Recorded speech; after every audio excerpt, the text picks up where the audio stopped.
Would love to dive in there. To start off the conversation, what exactly made you decide, hey, I want to jump into politics?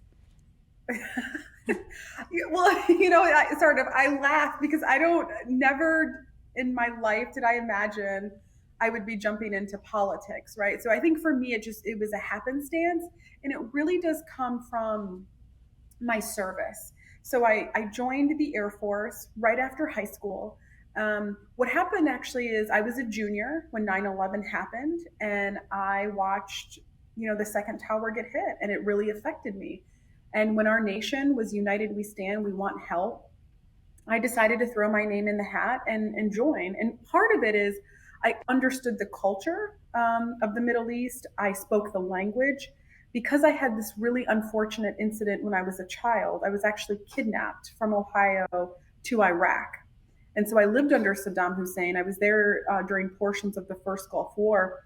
So I really lived without freedom. I lived especially as a woman and a little girl, it was very scary. So I've been always really grateful to live in this country and in this flag. And so when 9/11 happened years later, it just inspired me to serve. And so same thing with running for Congress.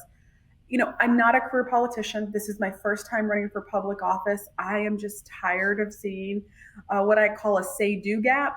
People say things, but then they don't do what they say. And I'm just trying to change the game and get stuff done. And so I put my name in the hat. And first of all, I can't even imagine what you went through as a child, being kidnapped and living under Saddam Hussein's regime. I mean, how did that exactly change your perspective or really shape your perspective to come back to America and say, hey, like, I need to not only serve my country, but serve it in a different capacity now running for Congress? Brittany, it just made me really grateful. And one of the things that I really appreciate about this country is how special it is and how we have cultivated a middle class. Our quality of life is amazing. Had I not lived in Iraq, I don't know if I would appreciate everything that we have here.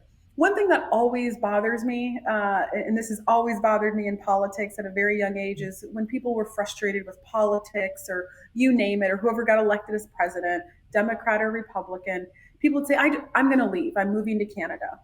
And it really bothered me. And so I wanted to say, just go. If you don't like it here, go. If you think it's so bad here. And so I think my experiences, just being grateful and appreciative what this nation has given me. I mean, look, I'm here talking to you today because I was rescued, right?